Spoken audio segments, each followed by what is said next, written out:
Steve, thanks a lot for giving us your time. Incredible 20 years since the League Cup final, and we will come on to that. But just to start with, why was it Middlesbrough? What convinced you that becoming the manager of Middlesbrough was the right step for your career, and what are your memories of that? Yeah, my memory was, it was, I can't remember what day, but I woke up and by 12 o'clock I had to make a decision whether to, I think it was West Ham, whether to join West Ham. And that phone call was coming at 12 o'clock, and I think I'd more or less decided, yes, that's what I would do.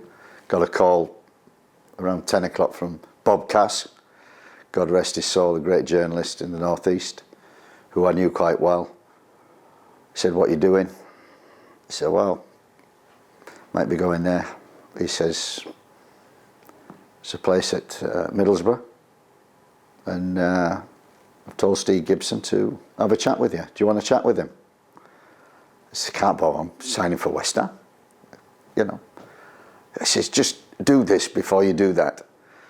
And I knew Bob well, and I trusted him, and I said, "Okay, I'll delay it a couple of hours."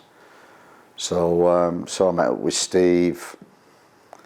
We had a chat for about an hour, and he convinced me. One, I think, basically to come back up north, because it was kind of in the northwest here, and it was going back really to Yorkshire, my roots, and then it was Steve Gibson really who convinced me, and the chat that we had, and he laid down his vision, laid down the values of the club. You know, he said, "Look, we want to stay in the Premier League. We want to win a trophy. They've been to 2 finals. We want to get into Europe, and we've got a great academy here. I want the kids developing and coming through."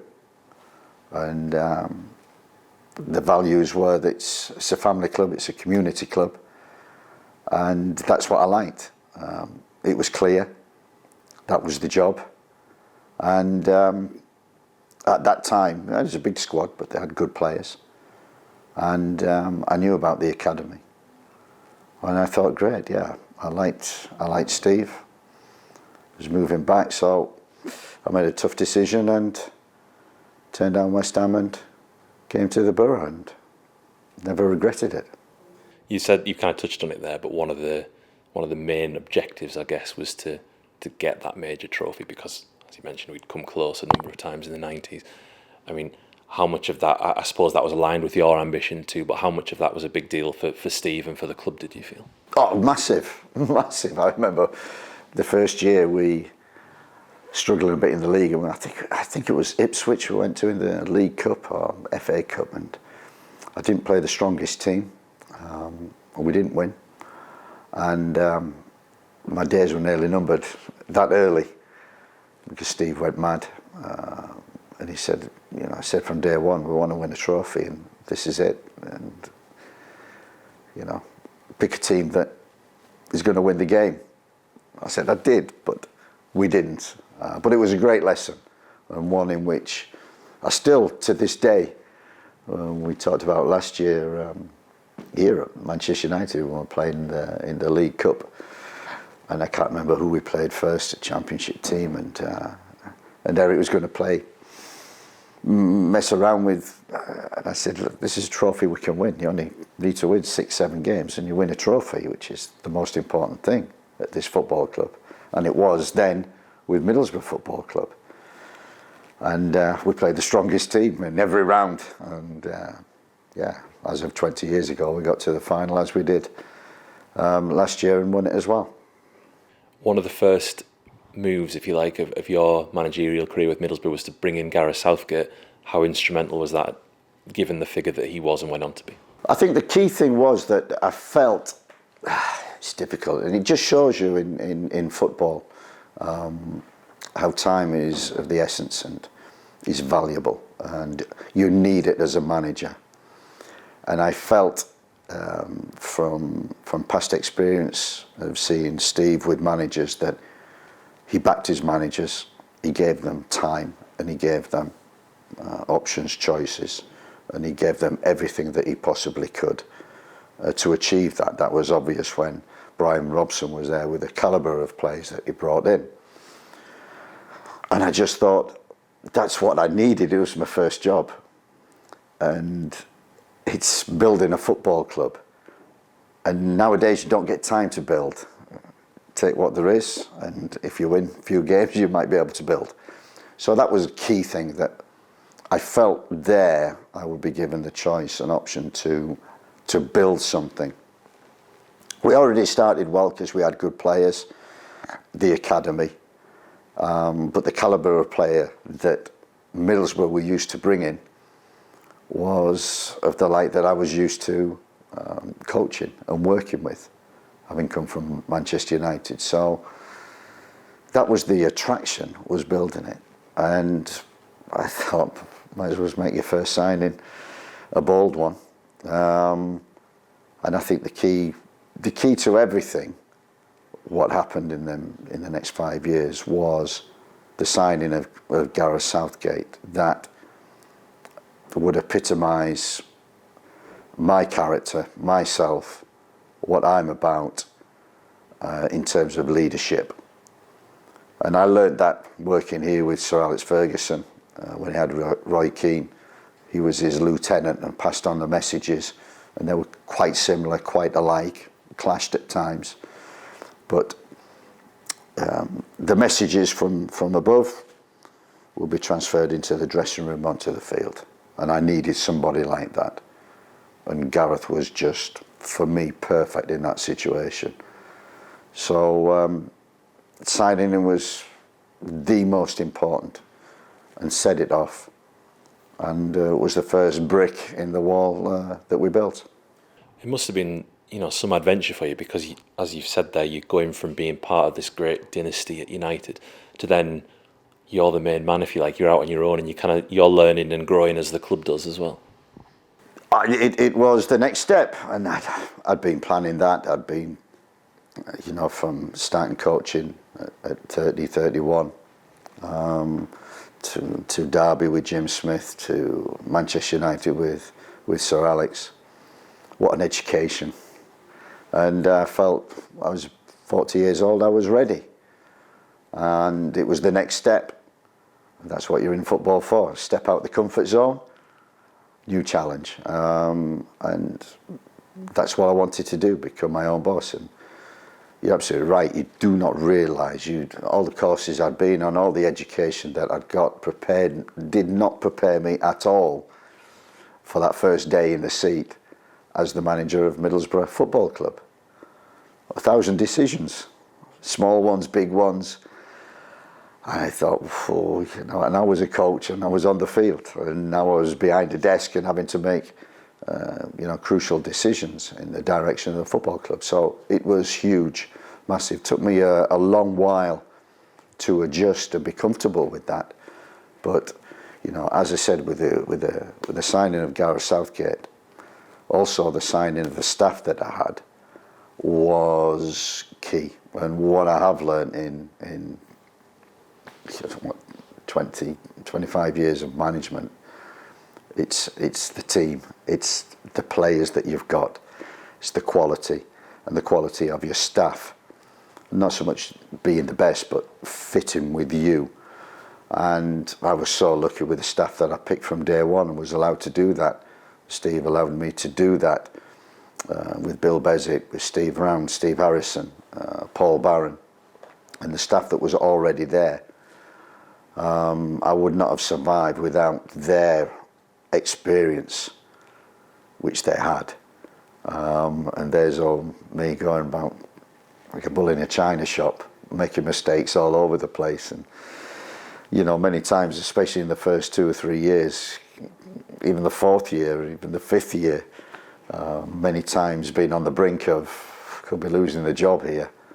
But each time being backed by Steve was the key to having the time to build that football club. And when I look back and think of the players that we brought in, I've been looking back on the final, there was some quality and some calibre of player that we actually brought in, that we we did actually build a cup team. We were a cup team. We quality enough to survive, but we had such experience, and maybe not for day in, day out, week in, week out, getting results. But when it came to big games, we certainly had the squad, the players that could deal with it. So that helped me as well. So let me take you back to that League Cup run then. I mean, you have the early rounds, you have Brighton and Wigan, and then Everton and Spurs, and it's kind of building. And at what point are you thinking, okay, we could be onto something here, or is it just let's take it as it comes?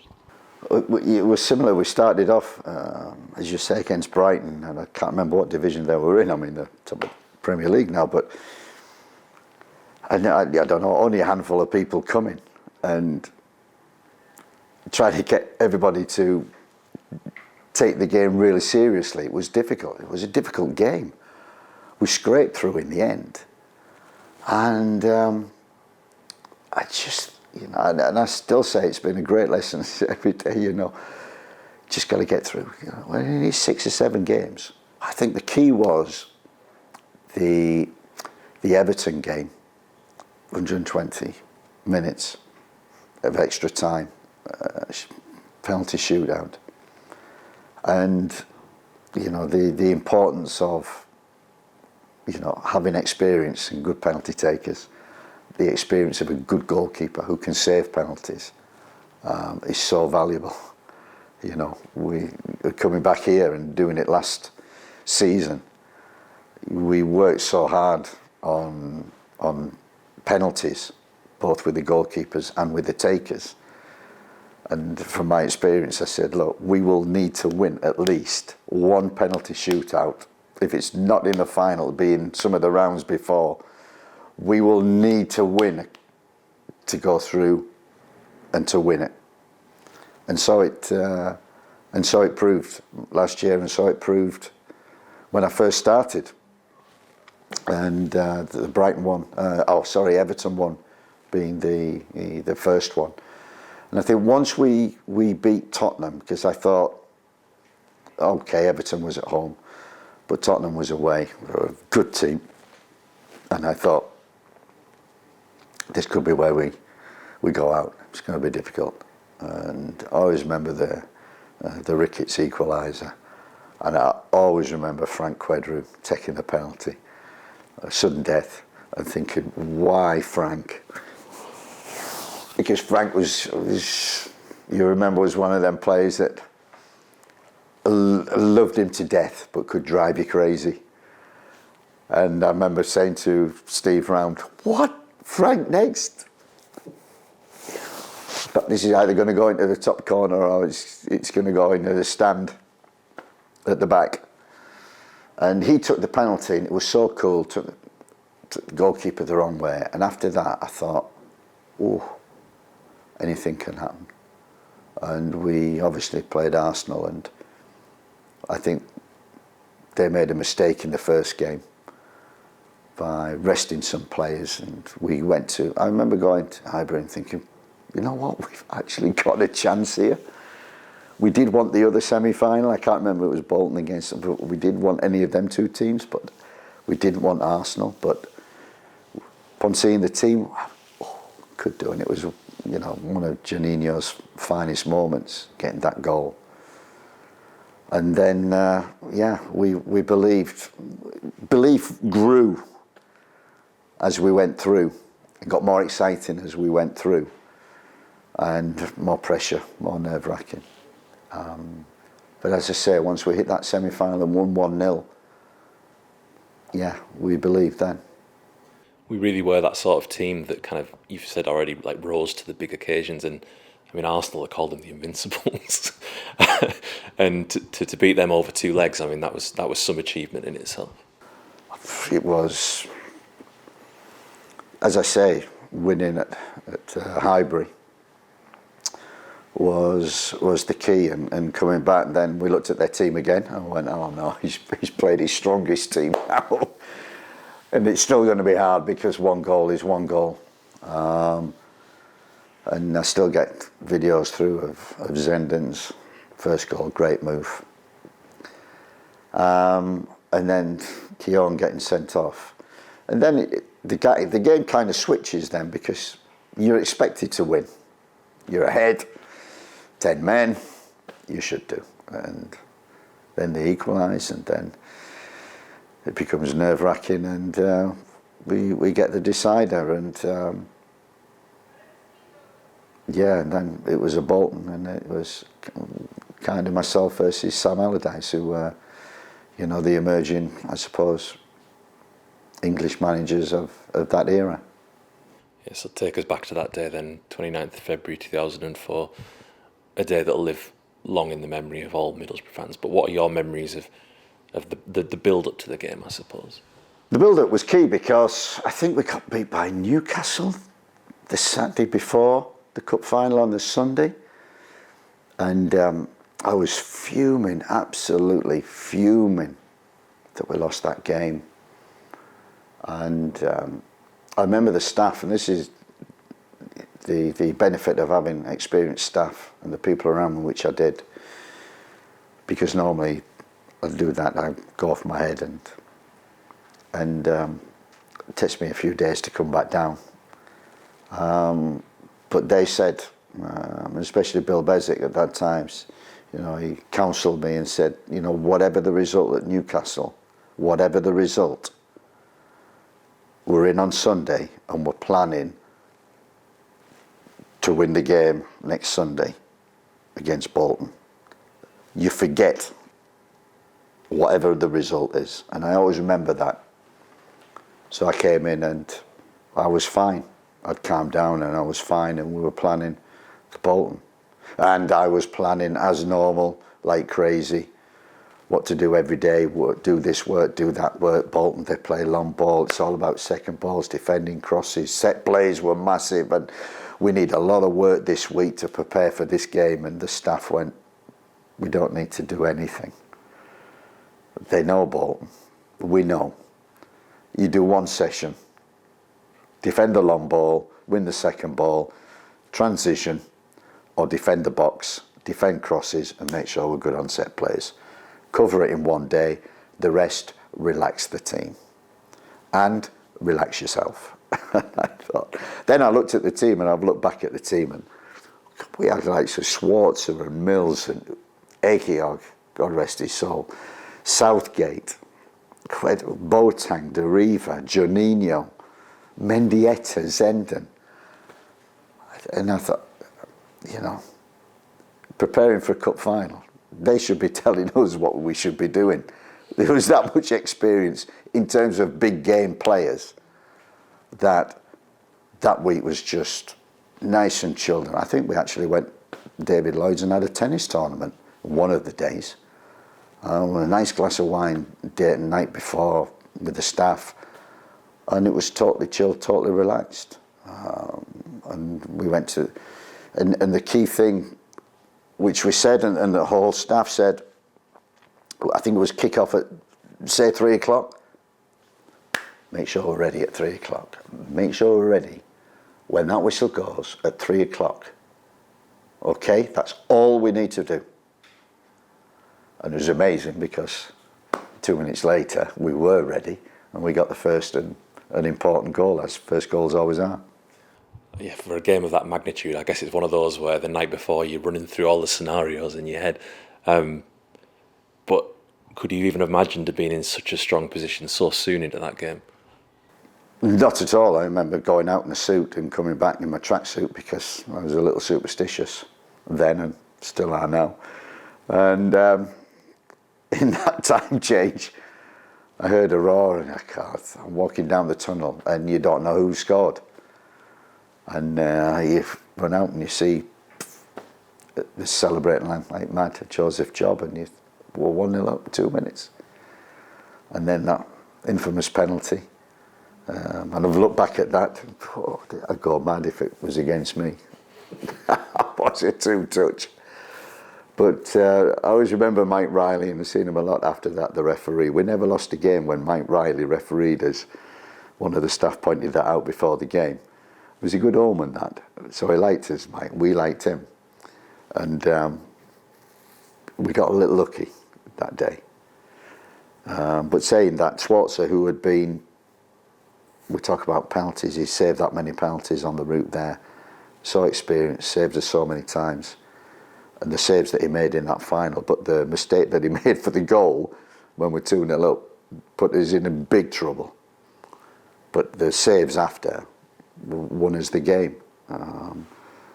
So it's, individuals have to come forward, and they did that day. I was absolutely delighted for Juninho. We brought him back on the premise that we will win that medal and that trophy that you came the first time to win and never did. We will do it. That's why we brought you back. And I was delighted for him. Delighted for Southgate because he came to Middlesbrough to win something. And delighted most of all for Steve Gibson, the chairman. He wanted to stay in the background. We dragged him out, got him soaked in champagne. And I know he probably didn't like it at the time, but I see it now. What do I see when we see the celebration? We see him being doused with champagne from the players right in the middle of it. That's what it's all about. So realising his dream also was that's what it's about. It's seeing the fans, seeing everybody, and the parade after, and never seen the likes of it. And so everything worked out. The experienced players that we brought in, the academy players that were coming through, that were for the next 2 years when we went into Europe, were invaluable for us. And the most important thing, the community, for the fans. And we did it for them. Was there a moment, do you think, where it really sunk in just what you'd achieved? I mean, in all of the club's history before and since, that's the one major trophy. Do you think there was a moment where that kind of sunk in for you and for the players, that just what you'd achieved there, really? Yeah, I think the parade the next day, but certainly after the game, and I've had experience of it since, is everyone's celebrating and you're in the corner and you're taking it in, and that's the key thing. And like the fans, the community is great, but when you see your staff and the players that you've brought in, like Juninho and Southgate, the way that they're celebrating, that's what it's all about, because that's why you build a club, for the fans, but for the players and for the staff who had been so close before. Now we're building a team, got there, and signings of the effort that the likes of Steve had gone through, and again Keith Lamb, God rest his soul, the work that they put in to sign these players like Mendieta, Macaroni, like De Riva, like Southgate, like Danny Mills, who was important that year. The work that they put in was just reward for, it's your dream, but it's also their dream. And you've made that happen. Everybody's responsible for that. So I would just sit in the corner after the game and remember, enjoy the moment, because you can be as mad as a hatter and drinking champagne and just being in the moment. I think you have to pull yourself away from that to do that. And I've done that since on many occasions, just to remember them faces. Of course, that paved the way for the club being in Europe for the first time as well. And I mean, that must have been a source of great pride to lead the club into Europe as well, and to go on the crazy run that we did. Yeah, it was kind of a breakthrough. It didn't feel like the end, it felt like the beginning. That was how I felt, that we'd come here and we'd done nothing. We were building, we got the breakthrough, we won a trophy. And the belief and confidence, especially for myself as a first-time manager, it's all about building blocks, small wins, sometimes big wins, and that was a big win in terms of self-belief and could build a team. And now the next step was to compete in Europe, was not just to be in Europe, but to actually compete. I remember we had a talk at the end of that season. I think our league form fell away after the cup final, which is normal. And going to Steve and saying, I want to change the team. I want to build another team. And my biggest, not regret, because it had to be done, was to say to Juninho that, you know, we couldn't go on in this journey with you. You played your part. We brought you back. You'd won the trophy that you wanted to. You've delivered for the football club what you wanted to. And now the club needs to move on, and it needs to move on without you. That was one of the hardest conversations I've had in football then and since. And that didn't go down too well. But Steve was unbelievable in the fact that we brought in more quality players, and deepest respect to Joseph Job and Junie and all the players who went, but we needed better players, and Steve showed his hand, and you know, Yakubu and Hasselbank and Viduka just sent us to another level that could compete in Europe, because without them we would have no chance, because you need a squad, because you're playing Thursday, Sunday, and it's a nightmare. And so moving forward and building another team was a great experience, and got great backing from Steve to do that. I think that second season that obviously ended in the European final, I think we played 60 odd games that season. Yeah, I mean, you mentioned about the academy as well, and that was a cornerstone of everything we were doing then. They were great. And that was the key, because after we won, then the kids were coming through, Morrisons and McMahons and Downings, obviously. Macaroni was coming of age, and giving them opportunities. And I like my experienced players. And I always remember coming to Old Trafford and coming to Manchester United, and we'd had so many injuries, and I'm thinking, you know, we haven't got a right back, we haven't got the left back. And Steve Harrison said, play McMahon right back. I said, I can't play McMahon right back. He's only 18 and playing against Giggs, Old Trafford. Can't do that. I've only got Morrison ahead of him. I got Downing on the other, and Catamol also was coming through in midfield. You're going, oh, can't Steve, just throw him in. And it's the biggest lesson I've had, and continues to this day. Even experiencing that here. Throw them in. Sink or swim. And you never know what they can do until you do.